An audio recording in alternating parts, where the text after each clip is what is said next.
Hello guys, I am Ava and welcome to Bing Bing Coffee. Today I am gonna talking about what is national default. Scenarios of the economy in default. National default, referred to as the national debt ceiling, is the maximum amount of money that the U.S. federal government can borrow from banks and bond sales. National debt occurs when any state's government disagrees in paying its debt. It's a disaster of an administration to respect a few or the entirety of its obligation commitments. At the same time, great nations default when their public economies are debilitated when they issue bonds designated in unfamiliar cash or a political reluctance to support obligations. A more profound and complete insight on national default. The higher limit is meant to protect against a possible economic crisis. Congress set it, which means they have to periodically vote on raising it when it's reached since we cannot print more money as many other countries do. They set up a system whereby if Congress doesn't raise it, then automatically all outstanding loans are refused by banks. Hence, if you keep using that analogy of a credit card limit, then what we have is our credit card limit being threatened by our bank saying, "Sorry, sir, you can't use your credit card anymore." In the United States, the debt ceiling is based on the total federal budget amount approved by Congress. It can be changed 4 times a year by an act of Congress. The cap applies to gross debt, the total amount borrowed by the Treasury. Future interest payments are not included in the limit and do not count toward it. Default on sovereign debt. Though not common, countries may, from time to time, manage their sovereign debt control. One of the primary reasons behind this is the gap between government authorities and their bondholders. The government, in this case, steps back to assist the state on budgetary terms. Argentina, Russia, and Lebanon are those handful states which have held back on similar terms. However, it doesn't mean all countries are the same. There is a significant flaw in terms of principles and leads to issues like delays in funding matters. Here, the holder either accepts a lower return or cuts the loan amount, getting a bond with a minimal equivalent value. In all this is how your state functions that matter a lot. According to statistics, it's found that a right balance of all checks is mandatory for maintaining and working well for financial regulations and policies. This adaptation will help in increasing the welfare strength. However, it would impact the debt also. Foreign investors are mainly involved here. Moreover, if the higher authorities lack equity and equality, this would pay a more significant cause on the public side. United States, Great Britain, and Japan are those countries which strengthen sovereign defaults. And these countries themselves are highly stable economically. Although tough they had got, promising approaches on subject matters still faced lags and problems. For example, from decades back from 1979, a massive $122 million interest payment was missed. This debt flaw had occurred due to working team negligence. Hence, the major problem was that the government holds the authority to help and assist them in terms of debts. There is an excellent chance of the legislative body not agreeing on the same terms. Thus, it results in the creation of more problems. Credit default swap, CDS strategy. A credit default swap is a financial agreement that enables investors to reciprocate credit risk with other investors. In the CDS world, credit events are agreed upon when trade agreements are done. It has become a prevalent way to manage risks. It may involve municipal bonds, emerging market bonds, mortgage-backed securities, and corporate bonds. It is important to note down that the credit risk isn't eliminated or reduced. However, it is shifted to CDS seller.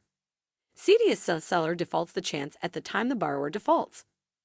In June 2020, the U.S. Comptroller of the Currency issued a quarterly report on credit derivatives. It contained the details regarding the size of the entire market as $4 trillion, out of which CDS amounted to $3.5 trillion. Economic impact. Sovereign defaults have a momentary impact on economic growth, while they have a profound and enduring effect regarding output losses. When a country defaults on its debt, it can have a severe impact on bondholders. In addition to punishing individual investors, it affects pension funds and other large investors with substantial holdings. Debt crises in one country, either in the private sector or government, escalate economic trouble to other countries as well. This situation occurs through tightening financial conditions, such as a spike in interest rates and a downfall in trade and economic growth. It creates turmoil in global financial markets. One way for institutional investors to protect themselves from catastrophic losses is through hedging strategies known as credit default swaps, CDs. With CDs, The seller agrees to pay interest on any outstanding principal and debt if the nation is brought to a predetermined state.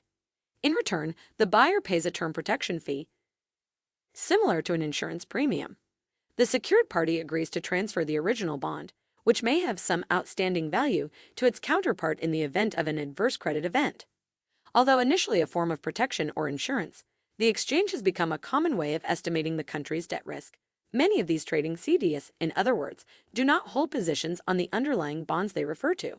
For example, an investor who thinks the market has exacerbated Greece's reputation problems can sell the contract, collect a premium, and trust that there is no one to compensate. Harmful consequences of national default. Here are 5, the most immediate and severe side effects if lawmakers fail to raise the debt ceiling in time to avoid default. 1. Depression and unemployment. The main economy is hugely impacted by certain factors, and among all financial shockwaves, originating from the Federal Reserve is still atop. For example, it witnessed 2008 was very significant and prominent crises on financial grounds back in the year. As a result, many businesses stepped back on providing employment. Hence, it resulted in an increased unemployment rate of 7.3%. To understand it, let's have a look at some statistics. The employment rate was 5% in DEC 2007. It was consistent for the previous 30 months, according to the labor sector. When this economic decline span ended, this percentage rose to 9.5% at first place and then up to 10% by Oct 2009. 2. Dollar valued own, prices, and rates up. One of the most significant effects could be the massive sale of the US dollar, an event that threatens to erode the greenback as the world's reserve currency. We added pumps to our cars by increasing everything from groceries to clothes to consumers. Julian Jessup, the Capital's chief global economist, warned that if agreed, Treasury yields and other borrowing costs may increase and remain high.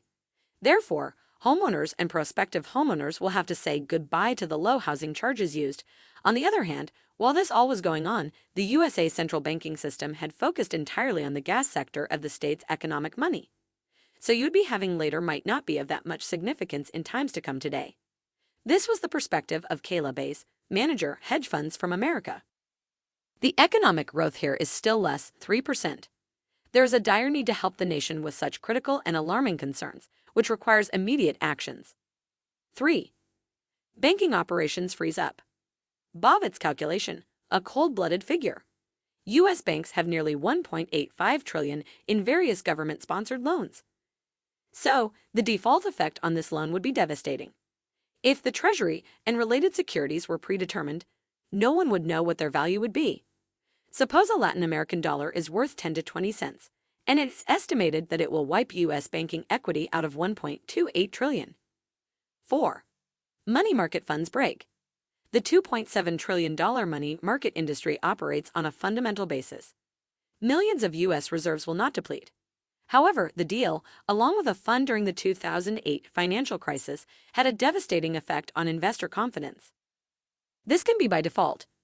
A recent Federal Reserve study found that losses during the crisis could eventually include 28 funds that break the deer.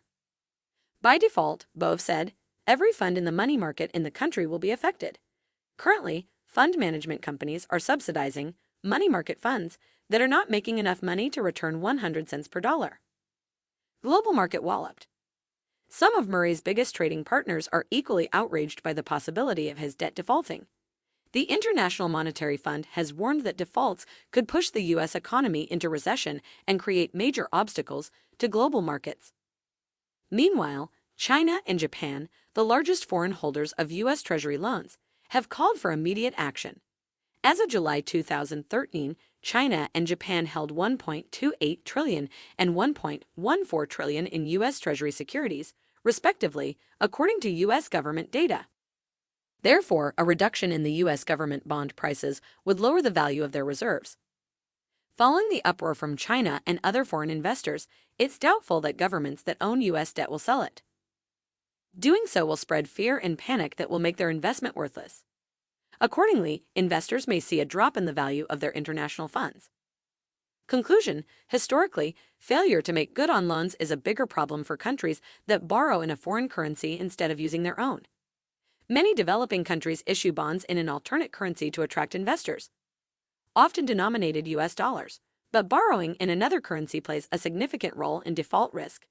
To evaluate the diverse effects of defaults on output losses, we investigate the magnitude of the impact around a given time and the possible close relationship between economic, financial, and global conditions. We have learned that default is related to the domestic indicator, preceded by government spending, real GDP growth, and money growth. To sum up, it is my firm belief that a real default will clear bank equity through the United States Treasury, said Bove. He told all private sector lending banks in the United States would stop immediately. It will not write off existing debts. Instead, immediate payment will be demanded. Thank you.